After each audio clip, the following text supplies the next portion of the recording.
Bismillahirrahmanirrahim. Assalamualaikum warahmatullahi wabarakatuh. Bersama Ibu Lina Aliani di SMK Farmasi Purwakarta di dalam materi pembelajaran farmakologi kelas 11. Kita akan membahas mengenai obat gangguan sistem saraf pusat ya. Sebelum berbicara atau membahas materi panjang lebar, mari kita ucapkan syukur alhamdulillah kehadirat Allah yang telah memberi banyak kenikmatan. Salah satunya nikmat sehat, bisa mendengar, bisa melihat, dan tetap semangat dalam mengikuti pembelajaran hari ini ya. Tak lupa salam sholawat kita haturkan kepada Rasulullah SAW dengan mengucapkan Allahumma sholli ala Muhammad wa ala alihi wa sahbihi ajmain. Baiklah anak-anak ibu yang berbahagia, di kesempatan hari ini sebelum kita membahas obat gangguan sistem saraf pusat, ibu mereview pekan sebelumnya ya, bahwa kita sudah membahas mengenai obat gangguan pencernaan ya. Membahas obat gangguan pencernaan, salah satunya adalah antasida. Kemudian ada digestipa. Ada apa lagi? Anti diare begitu ya. Kemudian obat sembelit ya. Obat untuk mengatasi sembelit. Kemudian juga ada apa? Antispasmodik ya. Ada kolagoga dan juga ada hepatoprotektor ya. Sekarang di obat gangguan sistem saraf pusat kita memiliki 8 topik pembahasan.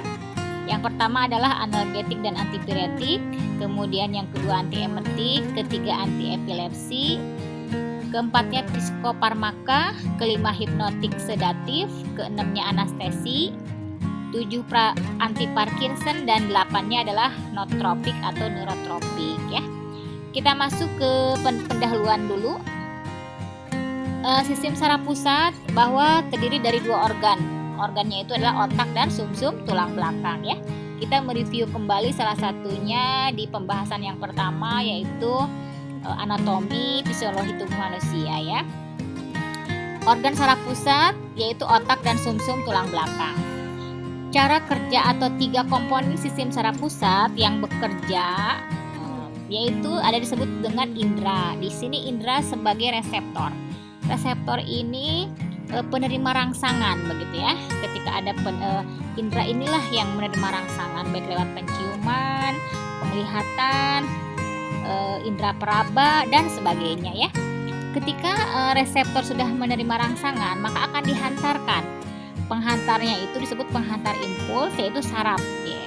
Saraf yang terdiri dari jutaan neuron itu ya. Nah, ketika sudah ada penghantaran impuls, maka akan ditanggapinya oleh otot dan kelenjar yang disebut dengan efektor ya. Jadi komponen sistem saraf pusat ada 3, reseptor, penghantar impuls, dan efektor ya. Adapun prinsip kerjanya hanya 2, merangsang atau menghambat. Merangsang disebut juga menstimulasi, menghambat disebut juga mendepresi. Apa yang dirangsang, apa yang dihambat, yaitu organ SSP itu, baik otak ataupun sumsum tulang belakang, yang semuanya mengandung berjuta-juta saraf atau neuron ya. Kita masuk ke pembahasan pertama, yaitu analgetik dan antipiretik. Analgetik berkaitan dengan anti nyeri ya. Antipiretik berkaitan dengan penurun demam. Jadi kita bahas dulu apa itu nyeri. Nyeri itu terjadi sebagai alarm dari tubuh, memberitahu bahwa ada jaringan di dalam tubuh itu yang rusak. Jaringan yang rusak itu akan merangsang keluarnya zat kimia inflamasi. Nah, ketika zat kimia inflamasi, maka akan merangsang juga lepasnya prostaglandin. Nah, dengan lepasnya prostaglandin, tubuh memberikan reaksi agar bisa kembali normal dengan timbulnya rasa nyeri ya. Kemudian untuk demam itu apa? Sebetulnya demam itu adalah naiknya suhu tubuh seseorang ya di atas suhu tubuh normal. Suhu tubuh normal mungkin orang antara 35 sampai 36, sehingga dikatakan demam ketika suhu tubuh normalnya itu antara 36,5 ya, 36,5 sampai 37,2 derajat. Sehingga ketika dikatakan demam, bisa jadi orang yang biasa punya suhu 36 maka ketika dia sudah 37 itu sudah hangat badannya begitu ya. Tapi bagi orang yang punya suhu tubuh 37, maka dia misalnya menjadi lebih hangat atau menjadi agak demam ketika sudah 38 seperti itu misalnya ya.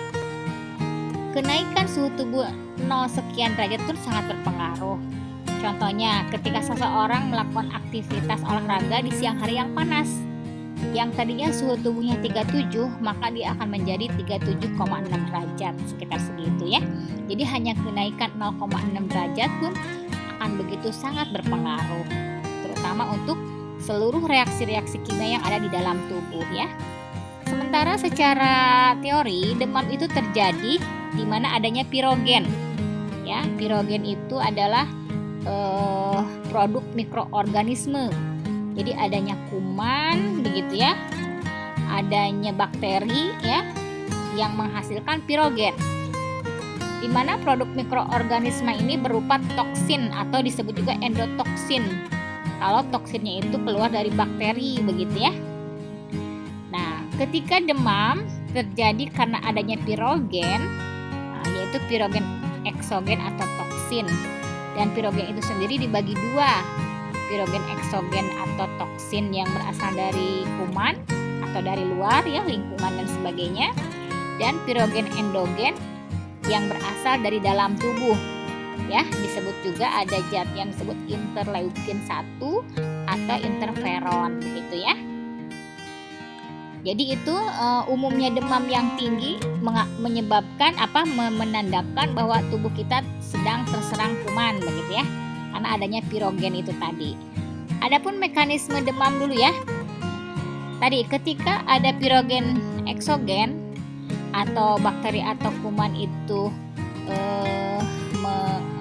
mengganggu tubuh kita, maka tubuh kita akan mengeluarkan senjatanya atau akan mengeluarkan zat anti atau ya untuk melawan pirogen eksogen ini, yaitu menstimulasi sel darah putih ya sebagai tentara-tentara dalam tubuh, yaitu sel darah putih leukosit ya. Nah, dengan keluarnya sel darah putih maka akan menimbulkan pirogen endogen, di mana pirogen endogen itu adalah untuk melawan dari pirogen eksogen ini begitu ya. Dengan adanya pirogen eksogen dan endogen di dalam tubuh, maka merangsang pengeluaran prostaglandin ya, sehingga timbul demam untuk menyesuaikan tubuh agar suhu kembali normal begitu ya. Jadi seakan-akan terjadi peperangan di dalam tubuh kita untuk kembali dimenangkan oleh tubuh agar kondisi tubuh kembali menjadi normal ya. Kita kembali kepada nyeri dulu tadi ya. Ketika jaringan sudah rusak, lepasnya zat kimia inflamasi, maka lepas juga prostaglandin. Di sini kategori nyeri ada 3, yang katakan dengan nyeri ringan, contohnya sakit gigi begitu ya, sakit kepala, meskipun ada lagu ya, lebih baik sakit gigi daripada sakit hati katanya ya. Kemudian nyeri yang sedang, misalnya migrain, migrain atau bisa juga haid yang berlebih ya. Ada orang yang haid masuk kategori ringan dan ada orang yang nyeri haid masuk kategori sedang, dimana ketika sedang itu dia sudah tidak bisa beraktivitas. Tapi kalau yang ringan dia hanya seperti nyeri-nyeri mules biasa, masuknya kategori ringan. Sementara yang nyeri hebat terutama adalah orang yang mengalami sakit kanker atau juga adanya kolik usus ya, dimana ketika masalah di usus, rasa nyeri yang susah untuk bisa diraba begitu ya, sangat-sangat sakit begitu. Sampai di dalam hadis dikatakan nyeri yang perut, masalah perut itu bisa masuk kategorinya jihad begitu ya, karena nyeri yang susah untuk dideteksi begitu ya, untuk diraba ya, sebagaimana seseorang yang meninggal dalam keadaan tenggelam begitu ya, orang yang ketika lewat suatu bangunan dan tidak secara sengaja dia tertimpa bangunan karena sedang ada pembangunan begitu misalnya, tertimpa reruntuhan, itu juga masuk kategori jihad, di mana orang tersebut sulit untuk bisa berusaha mengelak begitu ya. Oke, itu untuk analgetik dan antipiretik. Kita bagi menjadi lebih detail bahwa analgetik itu golongan obatnya ada dua, yaitu analgetik narkotika, artinya mengandung narkotik ya. Ada 4 bagian yang disebut dengan narkotik alam atau alkaloid alam ya, yaitu morfin dan kodein. Meskipun kodein diproduksi sekarang sudah sintetis begitu ya. Kemudian semi sintetis, artinya setengah sintetis setengah alam ya, yaitu heroin.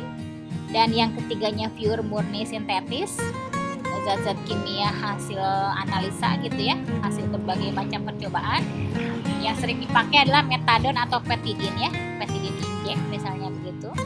Kemudian yang keempatnya antagonis morfin, contohnya adalah nalorfin ya. Jadi ada 4 jenis golongan analgetik narkotika. Adapun sifat dari analgetik narkotika, pertama adalah adiksi, artinya menimbulkan ketergantungan, sehingga pemakaiannya harus diwaspadai dan nanti diturunkan secara bertahap agar orang tidak menjadi sakau begitu ya. Sifat yang lain dengan pemakaian analgetik narkotik menimbulkan depresan umum. Jadi artinya ada rasa tertekan atau depresi sebetulnya, tapi secara umum. Tapi dikaitkan juga dengan perasaan nyaman atau euforia ya. Jadi perasaan tuh merasa tenang, nyaman, begitu lega, dan pasti hilang rasa nyeri ya, menimbulkan euforia. Kita masuk ke analgetik non narkotik. Analgetik non narkotik kita bagi menjadi 6 golongan. Pertama adalah yang disebut dengan golongan salisilat ya, asetosal. Nah, asetosal golongan salisilat atau salisilamid. Meskipun agak jarang digunakan. Kalau asetosal sering, tapi lebih cenderung kepada antiplatelet ya. Jadi yang jumlahnya hanya 80 mg untuk pengenceran darah ya. Jadi darah yang kental diencer menjadi lebih encer menggunakan asetosal. Orang yang agak pusing atau sering punya jantung juga ya. Sementara untuk analgetiknya asetosalnya digunakan 500 mg. Yang lebih sering adalah golongan kedua, yaitu golongan paraminofenol, yaitu paracetamol ya. Baru kemudian ketiganya golongan pirajolon, fenilbutajon, bahwa ini selain analgetik non narkotik juga bisa bersifat dengan antiinflamasi ya. Masuk juga ke bagian yang ke-6 AINES ya. Berikutnya yang keempatnya golongan antranilat, ini pun sering digunakan yaitu asam mefenamat, biasanya untuk keluhan sakit gigi ya. Baru yang kelimanya golongan lain-lain, contohnya benjidamin ya, benjindamin. Dan yang keenam kategori AINES, antiinflamasi non steroid, tadi penilbutazon, ibuprofen, piroxicam, diclofenac. Yang terbaru ada istilahnya golongan seloxib ya. Golongan seloxib misalnya Celebrex untuk yang obat patennya ya. Itu adalah 6 golongan analgetik non narkotik. Kita masuk ke pembahasan yang kedua, yaitu antiemetik. Apa itu antiemetik? Nah, emetik itu timbulnya rasa mual muntah ya. Jadi antiemetik obat untuk mengatasi gangguan mual atau muntah. Sekarang kita lihat apa sih yang menyebabkan muntah. Ada 3 faktor. Pertama, adanya gangguan atau rangsangan asam lambung dan usus. Gangguan asam lambung dan usus misalnya memakan makanan yang tidak cocok begitu ya, sehingga menjadi membuat kita enak mual, maka timbulnya keinginan muntah. Berikutnya yang kedua, ada rangsangan tidak langsung dari istilahnya CTZ ya. Ya, yang kedua rangsangan tidak langsung dari CTZ yaitu chemoreceptor trigger zone. Jadi di sini adalah satu titik yang dekat dengan pusat muntah ya, satu daerah yang dekat dengan pusat muntah. Jadi dirangsang di CTZ ini. Kenapa bisa terangsang CTZ? Karena adanya pengaruh obat, contohnya tetrasiklin, beberapa hormon ya. Sehingga ada beberapa obat juga yang efek sampingnya itu mual dan muntah. Nah, di sini dia masuk ke kategori kedua. Kemudian juga rangsangan tidak langsung dari CTZ itu bisa terjadi karena adanya gangguan keseimbangan. Salah satunya dalam sistem tubuh yang disebut dengan labirin, begitu ya, atau gangguan metabolisme. Contohnya adalah hormon estrogen pada wanita hamil, di mana jumlah hormon estrogen tinggi, maka timbullah rasa mual, begitu ya. Contohnya pada wanita hamil. Atau kalau minum obat yang mengandung hormon estrogen pun ketika berlebihan akan menimbulkan rangsangan keinginan untuk muntah ya. Yang ketiga adalah rangsangan melalui kulit korteks, begitu ya. Contohnya lewat melihat, kita melihat sesuatu yang jijik, begitu ya. Bukan hanya pengen muntah dalam kategori tanda kutip ya, misalnya gini, saking keselnya sama seseorang, gua enak ngelihat dia pengen muntah. Nggak seperti itu, tapi betul-betul ini misalnya melihat kotoran jijik atau melihat mencium ya. Bagi kita misalnya orang Asia ya, mencium bau durian itu sesuatu yang wah enak gitu ya. Tapi kalau bagi orang luar negeri, mencium bau durian itu bisa menyebabkan mual dan muntah ya, katanya jijik ya. Nah itu tadi ya, jadi ada penyebab muntah 3 faktor ini. Adapun penggunaannya pertama adalah yang disebut dengan motion sickness. Motion sickness ini yaitu mual muntah karena apa? Karena gangguan perjalanan, misalnya karena naik kendaraan. Ada ya teman kalian tuh waktu kemarin piknik tuh, siapa ya yang naik bis aja dia udah pengen muntah. Nah ini masuk kategori motion sickness. Atau yang pasti kalau mabuk laut ya. Nah, di sini ada yang udah pernah naik kapal laut. Nah karena goncangan di kapal laut itu menyebabkan motion sickness ya. Yang keduanya baru morning sickness. Morning sickness ini gejalanya pagi-pagi, yaitu tadi karena pengaruh hormon estrogen yang tinggi pada wanita yang sedang hamil, umumnya trimester pertama ya, 3 bulan pertama kehamilan. Setiap pagi di mana kadar estrogen tinggi maka menimbulkan morning sickness, keinginan untuk muntah ya karena rasa mual. Dan yang ketiganya adalah karena pengobatan penyakit tertentu. Contohnya adalah obat sitostatiska atau obat kanker. Nah ini obat-obat tertentu menimbulkan keinginan untuk mual dan muntah ya. Sehingga disinilah pengobatannya. Ada obat untuk tadi ketika dalam perjalanan, mabuk dalam perjalanan, ketika untuk mengobati ibu hamil yang sedang morning sickness, dan ketika ada efek samping obat-obatan maka harus didampingi juga dengan obat antiemetik ya. Sekarang penggolongannya kita bagi menjadi 4, yaitu yang sifatnya antikolinergik. Yang sifatnya antikolinergik yang umum dipakai adalah dimenhidrinat, yaitu antimo ini ya. Kemudian juga ada sinarizin. Biasanya juga ini untuk mengganggu keseimbangan di faktor yang kedua ya, keseimbangan labirin atau gangguan metabolisme. Kemudian yang kedua, golongan antagonis dopamin. Nah, ini juga umum dipakai, contohnya metoclopramid, domperidon ya. Yang patennya bisa pakai Posedon, kemudian bisa pakai Fometa ya. Banyak beberapa jenis golongan antiemetik antagonis dopamin. Baru yang ketiganya antagonis serotonin. Ini pun umum dipakai, contohnya adalah ondansetron ya. Dan yang terakhir adalah golongan lain-lain, bisa menggunakan dexamethasone, kemudian juga bisa menggunakan benzodiazepin. Jadi itulah penggolongan dari antiemetik. Kita masuk ke pembahasan yang terakhir di kesempatan hari ini adalah mengenai antiepilepsi. Apa itu epilepsi? Kalian pernah melihat seseorang yang terjangkit epilepsi begitu ya? Jadi di situ adalah adanya gangguan pada saraf pusat, di mana timbul secara spontan, disebut juga dengan istilahnya bangkitan ya, seizure. Di mana seizure ini bisa menurunkan kesadaran atau sampai menghilangkan kesadaran. Jadi ada kejutan-kejutan kayak kejang begitu ya. Kadangan yang parah itu mulut berbusa, mata mendelik, kemudian kaki tangan kejang-kejang begitu, jatuh saja, bisa sampai sesaat masih sadar atau bisa sampai pingsan begitu ya. Apa sih penyebab dari epilepsi itu?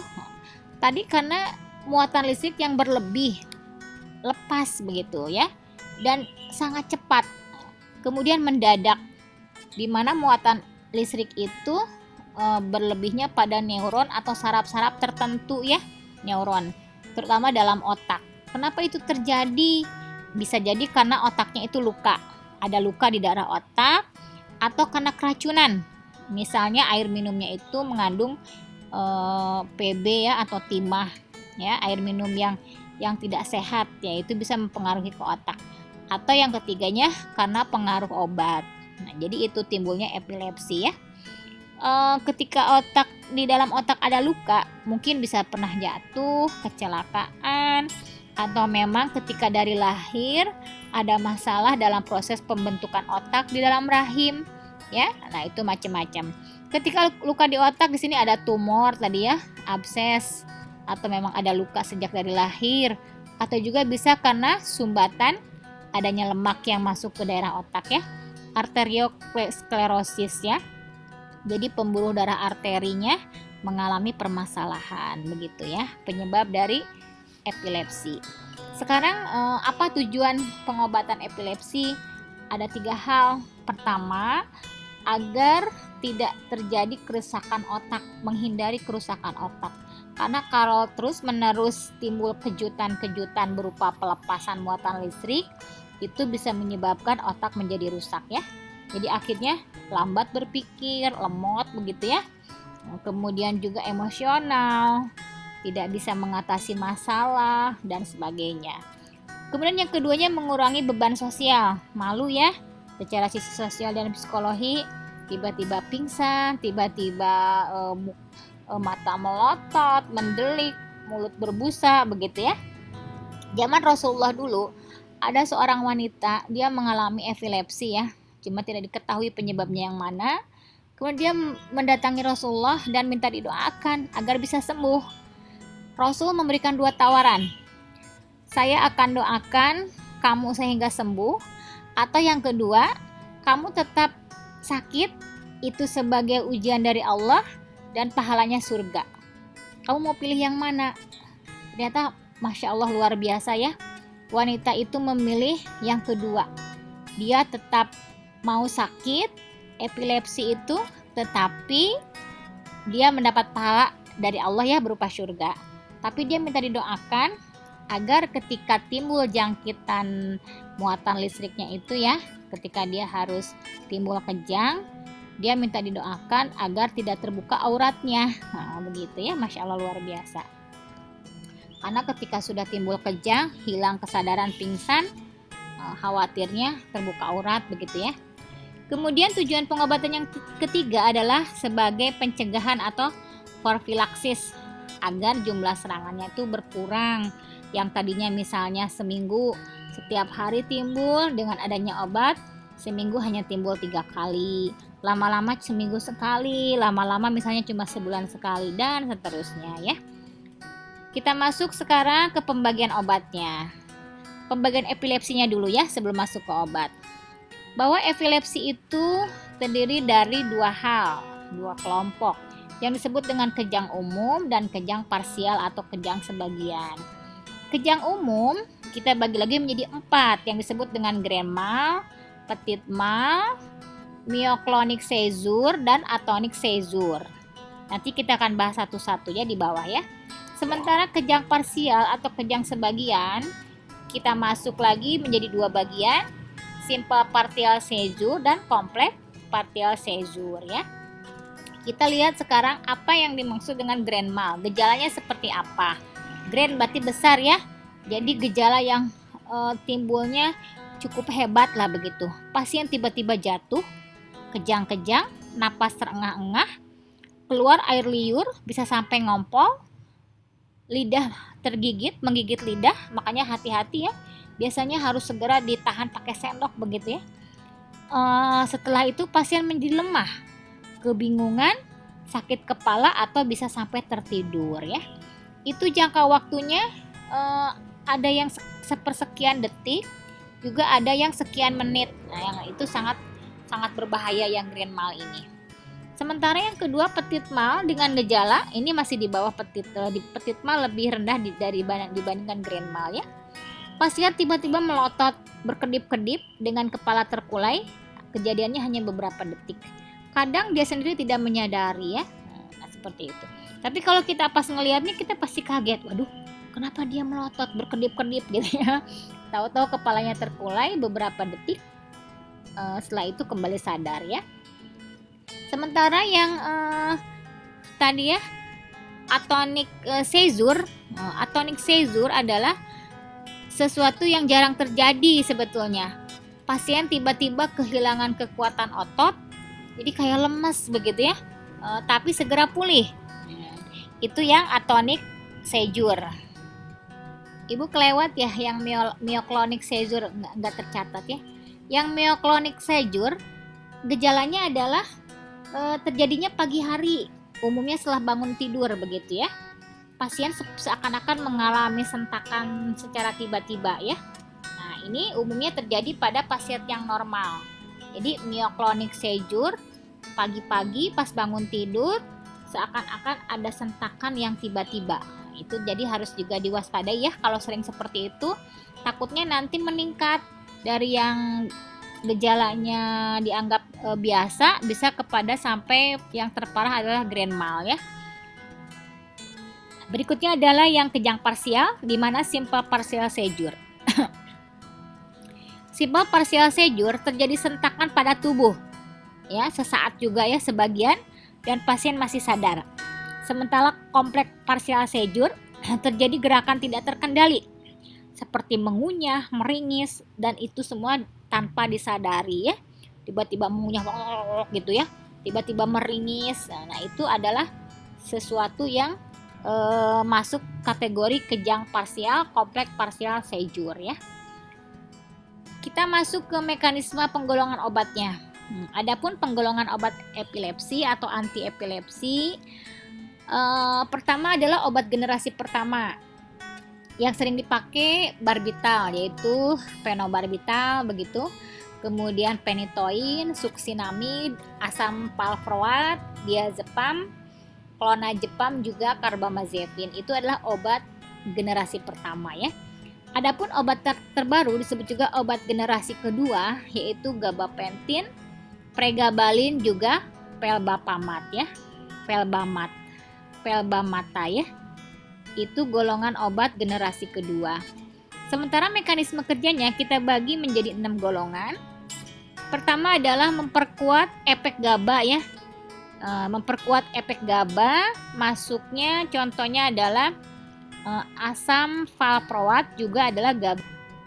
GABA di sini adalah singkatan dari gamma aminobutyric acid ya, gamma aminobutyric acid, di mana GABA aminobutyric acid itu adalah zat yang bisa menghambat terjadinya kejang ya. Yang keduanya adalah menghambat kerja aspartat dan glutamat. Contohnya adalah phenytoin dan carbamazepine. Kemudian yang ketiganya zat yang memblokir saluran natrium, kalsium dan kalium dan kalsium ya, Na, K dan Ca. Contohnya adalah carbamazepine, phenytoin dan pregabalin ya. Zat-zat ini berperan untuk menimbulkan kejang, sehingga kalau diblokir salurannya maka kejang akan dihentikan begitu ya. Yang keempatnya meningkatkan ambang serangan dengan menstabilkan membran sel. Contohnya adalah pelbamat. Kemudian yang kelimanya mencegah timbulnya pelepasan muatan listrik yang tidak normal ya. Contohnya phenobarbital dan clonazepam ya. Kurang jelas tulisannya ya. Dan yang terakhir menghindari menjalarnya muatan listrik ya.